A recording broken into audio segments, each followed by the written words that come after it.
सनातन को अगर ठीक से आप समझोगे तो सनातक है जो जिसे वैदिक धर्म कहते हैं। और वैदिक धर्म क्या है? जो मनुस्मृति पर आधारित है, जो पूरी तरह ईश्वरवादी है, पूरी तरह अंधविश्वासी है, पूरी तरह शोषण का समर्थक है, वर्ण व्यवस्था का समर्थक है, जातिवाद का समर्थक है, तरह तरह के पाखंड करता है।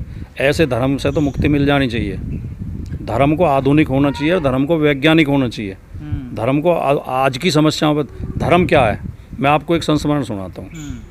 एक हमारे यहाँ बहुत बड़े यूपी में नेता हुए रामस्वरूप वर्मा जी, आपने नाम सुना होगा। वो समाज सुधारक भी थे, वो 10 बार विधायक बने, मंत्री भी रहे। एक बार उन्होंने कोई बयान दे दिया था ऐसी धार्मिक विषयों पे, तो जो बनारस के पंडे वो इकट्ठे होकर आ गए उनके आवास पर लखनऊ। बोले कि तुमने धर्म के खिलाफ बोला, हम तुमसे शास्त्रार्थ करना चाहते हैं, या तो इसका खंडन करो, माफ़ी मांगो, नहीं तो हमसे शास्त्रार्थ करो। तो रामस्वरूप वर्मा जी ने बहुत सुंदर जवाब दिया। उन्होंने कहा मैं शास्त्रार्थ के लिए तैयार हूँ, लेकिन मुझे नहीं लगता कि आपको शास्त्र का ज्ञान है। मुझे तो पूरा ज्ञान है शास्त्र का, मैं बैठने को तैयार हूँ, लेकिन मुझे नहीं लगता कि आपको शास्त्र का कोई ज्ञान है। तो पंडे कहने लगे हमें चैलेंज कर रहे हो, हमें ज्ञान नहीं, हमने सारी धार्मिक पुस्तकें पढ़ रखी हैं। बोला धार्मिक पुस्तकें आज शास्त्र नहीं है। शास्त्र उसे कहते हैं, उस पुस्तक को कहते हैं जिससे समाज की व्यवस्था चलती हो, जिसमें समाज के संचालन की विधियाँ लिखी हों। वो शास्त्र है भारत का संविधान।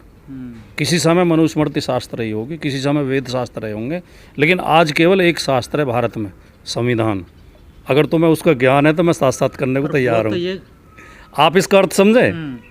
ये जो उनकी बात करते हैं जिन फर्जी किताबों की, किसी समय वो चल गए होंगे, लेकिन आज वो 90% लोगों के खिलाफ है। उन्हें समाज कैसे सहन कर लेगा? वो यही तर्क देते हैं ना कि संविधान तो 75 साल पहले आया, सनातन तो आदिकाल से है, अनंत है। साल से बताते हैं। वो तर्क नहीं है, वो कुतर्क है।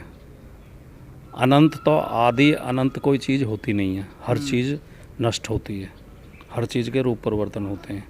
लेकिन जो चीज़ समय के साथ बदलती नहीं है वो नष्ट हो जाती है। अगर समय के साथ वो बदलना नहीं चाहते तो वो खुद नष्ट कर रहे हैं। इस जो भी सनातन है, हिंदुत्व है, जो भी हमारा धर्म है, ये उसे खुद नष्ट करना चाहते हैं। हम इस धर्म को आधुनिक बना के इसको ताकत देना चाहते हैं। हम इस धर्म की ताकत बढ़ाना चाहते हैं। ये धर्म 15% लोगों का धर्म क्यों रहा है, हमेशा 100% लोगों का धर्म बनाना चाहते हैं। सबको अधिकार दो, सबको न्याय दो, सबको समानता दो, सबको बराबरी दो, सबको इज्जत दो। भाटी जी, आप सामाजिक न्याय के पक्षधर हैं, समानता चाहते हैं देश में। आपने कहीं लिखा जन सही है क्या वो गलत है कि चमार की खटिया पंडित की बेटी, ये क्या है, ये क्या था? नहीं, वो मैंने नहीं लिखा था, वो लालू यादव जी ने बयान दिया था सन 90 में। मैंने उस पर अखबार में एक टिप्पणी लिखी थी। लालू यादव ने बयान दिया था कि जिस दिन ब्राह्मण की बिटिया दलित की खटिया पे बैठेगी उस दिन मैं मानूंगा बराबरी आ गई। तो मैंने उस पर एक टिप्पणी लिखी थी कि लालू जी की बात एकदम सही है। हालांकि वो इसे थोड़े और शालीन शब्दों में कह सकते थे, लेकिन बिटिया समाज की इज्जत होती है और खटिया पे बैठने का मतलब है कि छुआछूत ना हो। तो मैंने उसके विश्लेषण किया था, वो लालू जी का बयान था और मैं उस बात से सहमत हूँ। उन्होंने बात सही कही थी कि जब ये जो भेदभाव करते हैं कि हम इसके हाथ का पानी नहीं पियेंगे, हम इसके घर में नहीं जाएंगे, हम इसका खाना नहीं खाएंगे, हम इसे छुएंगे नहीं, हम उसे हाथ नहीं लगाएंगे, या उसे हमारे मंदिर में घुसने का अधिकार नहीं है, या उसे हमारे बराबर में बैठने का अधिकार नहीं है, इन्हीं वजहों से तो ये जो भी नाम दें इस धर्म को, चाहे सनातन कहें चाहे हिंदुत्व कहें, उन्हीं की वजह से तो ये कमज़ोर हुआ और उन्हीं की वजह से हमारा देश गुलाम हुआ। आज जो मोदी जी कह रहे हैं कि सनातन समाप्त हो जाएगा तो देश फिर गुलाम हो जाएगा, देश गुलाम ही इसकी वजह से हुआ था, सनातन की वजह से। जो भी इनकी व्यवस्थाएं परंपराएं हैं जो इनकी गलत वो हैं। तो सर ये जो छुआछूत, भेदभाव, ऊंच नीच, जात है, ये तो सब सनातन में आता है ना सर? वो तो मैं कह ही रहा हूँ। सनातन का मतलब इनका अंधविश्वास, पाखंड, जाति भेदभाव, वर्ण व्यवस्था, मनुस्मृति पर आधारित हमारा संविधान हो, मनुस्मृति की व्यवस्था चले। मनुस्मृति क्या कहती है? मनुस्मृति कहती है शूद्र का जन्म केवल बाकी 3 वर्णों की सेवा के लिए हुआ है। शूद्र को धनार्जन का अधिकार नहीं है, ज्ञानार्जन का अधिकार नहीं है, वो नए वस्त्र नहीं पहन सकते, पक्के मकान नहीं बना सकते, वो जो है 2म दर्जे के नागरिक बनने कह रहे हैं, ये मनुस्मृति कहती है। और ये और शूद्र के लिए तो कहती है, स्त्री भी गुलाम है उसमें, मनुस्मृति में स्त्री को भी आज़ाद रहने का अधिकार नहीं है, चाहे स्त्री किसी भी जाति की हो। ब्राह्मण की स्त्री को भी गुलाम होकर रहना चाहिए। तो ये जो अगर उसे भी जोड़ लें तो ये 95% में बैठ जाते हैं। भाई 10% जो हम छोड़ रहे हैं उसमें पूरे पुरुष और महिला है नहीं, तो 5% महिला भी उनकी इधर ही आ गई। तो 95% लोगों की गुलामी का इंतजाम ये मनुस्मृति और सनातन करता है। सर, जो लोग सनातन का बचाव कर रहे हैं, अब जो सामने आ रहे हैं, क्या आपको नहीं लगता उन लोगों को जो सनातन में कमियां उनको अब दूर करनी चाहिए, यानी ये विवाद बढ़ेगा? और अगर दूर नहीं करेंगे तो नुकसान होगा, लेकिन इनकी मानसिकता दूर करने की नहीं है। ये इनके प्रकार हैं बहाने बना के, ये सीधे सीधे नहीं कहते। जब हम लोगों ने इस बात पर ऐतराज़ किया कि ढोल गवार शूद्र पशुनारी सकल ताड़ना के अधिकारी, ये गलत है, या पूजिए विप्रशील गुणहीना शूद्र ने गुणगण ज्ञान प्रवीणा, ये गलत है, तो उस बात पे ना बात करके, इस विषय पे बात ना करके कह लगे राम का विरोध कर रहे हो, रामायण का विरोध कर रहे हो, सनातन का विरोध कर रहे हो, ये लोगों को भड़काते हैं। भोले भाले लोग इनके बहकावे में आकर ये सोचते हैं। सर काटने की भी बात करते हैं, जो सर काटने की बात करता हो किसी भी दृष्टिकोण से उसे साधु संत कह सकते हो आप? 10 करोड़ का इनाम रखते हैं। साधु तो कबीर थे, नानक थे, दादू थे, रैदास थे। साधु ये साधु हैं जो इनाम देने की बात कर रहे हैं। अभी अयोध्या में 2 साधुओं में झगड़ा हुआ था, साधुओं के 2 ग्रुपों में, आश्रम पर कब्जे को लेकर बम चले, उसमें गोली चली। तो जो बम और गोली चलाते हों, जिनके अंटे में तमंचे लगे रहते हों, इन्हें साधु कह सकते हो क्या? गेरवे वस्त्र पहन के कोई भी साधु हो जाएगा? लेकिन सर मोदी जो जी ने पुलिस की वर्दी पहन के लोग डकैती डालते हैं, तो क्या उन्हें हम पुलिस मान लें? लेकिन सर मोदी जी ने कह दिया कि सनातन पे जवाब दें मंत्री बीजेपी के विपक्ष को। मोदी ने इतनी खतरनाक बात कही है कि इस देश को, मोदी के चरित्र को और मोदी की मानसिकता को समझना चाहिए। मोदी चाहते हैं इस देश में गृह युद्ध हो। मोदी ने कहा है कि उग्रता के साथ जवाब दें, आक्रामकता के साथ जवाब दें। जो इस देश में आक्रामकता की बात अगर देश का प्रधानमंत्री करता हो, तो इसका मतलब वो नागरिकों को लड़ाना चाहता है। मैं इस मोदी के इस बयान की बहुत कठोर शब्दों में निंदा करता हूँ।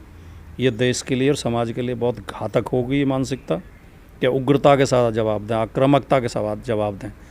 समाज में कब समाज सुधार की बातें नहीं उठी हैं? अगर जैसा आज माहौल मोदी भक्तों ने और मीडिया ने बना रखा है, अगर ये माहौल होता तो इस देश में न गौतम बुद्ध की बात सुनी जाती, न कबीर की बात सुनी जाती, न बाबा साहब की बात सुनी जाती, न दयानंद और विवेकानंद की बात सुनी जाती, न राजा राम मोहन राय की बात सुनी जाती। पर बहुत सारा राजा राम मोहन राय ने सती प्रथा की आवाज़ उठाई। अगर ये गोदी मीडिया होता उस समय तो उसे खलनायक बना देता कि तो सनातन विरोधी हैं, ये धार्मिक प्रथाओं पर आवाज़ उठा रहे हैं। उसमें भी कुछ लोग कहते हैं कि राजा राम मोहन राय ने तो वो ले लिया अपने ऊपर, लेकिन ये तो एक अंग्रेज ने ख़त्म करी थी, क्या नाम था? नहीं, राजा राम मोहन राय ने इसके लिए आवाज़ उठाई थी। इंग्लैंड तक गए थे वकालत करने के लिए। उनमें थोड़ी भूमिका थी या ज़्यादा भूमिका थी, वो अलग बात है, लेकिन आवाज़ उन्होंने उठाई थी। ऐतिहासिक प्रमाण इस बात के हैं। मैंने पढ़ा है कि वो इंग्लैंड जो गए थे उसी की वकालत करने गए और फिर वो इंग्लैंड में बस गए थे, वो वापस लौट के नहीं आए। कई लोग कहते हैं मैं राजा राम मोहन राय को पूरी तरह ये नहीं कहता कि मैं सारी बातों से उनकी सहमत हूँ। उन्होंने ब्रह्म समाज भी बनाया था, जिससे मैं सहमत नहीं हूँ। वो ईस्ट इंडिया कंपनी में नौकरी भी करते थे, ठीक है नहीं, वो अंग्रेज़ों के समर्थक भी थे। लेकिन सती प्रथा वाले मुद्दे पर मैं उनसे इसलिए सहमत हूँ कि कोई आदमी, अब जैसे स्वामी दयानंद है, स्वामी दयानंद की कई बातों से मैं सहमत नहीं हूँ। स्वामी दयानंद की मैं यज्ञ प्रथा से सहमत नहीं हूँ। स्वामी दयानंद वर्ण व्यवस्था के समर्थक थे, लेकिन जातिवाद के विरोधी थे। वो ये तो मानते थे कि 4 वर्ण हैं, लेकिन बाकी जो जातियाँ गलत हैं। लेकिन स्वामी दयानंद ने कई क्रांतिकारी बातें भी उठाई। उन्होंने मूर्ति पूजा का विरोध किया, उन्होंने बहुदेववाद का विरोध किया, उन्होंने जो मतलब ईश्वर के अवतार का विरोध किया। वो गंगा स्नान और ये तीर्थ वीरथ के विरोधी थे। तो उन्होंने हिंदू समाज की काफ़ी बुराइयों पर तो कठोराघात किया। पर बीजेपी का ये कहना है, ये जो बॉम्बे में मीटिंग हुई है, यहाँ से पूरा षड्यंत्र रचा गया सनातन को लेकर। भारतीय जनता पार्टी इस तरह के फुहड़ बातें करके, फर्जी बातें करके और अफवाह उड़ा के कोशिश करेगी कि इस बार भी देश की जनता को गुमराह करके वोट हासिल कर ले।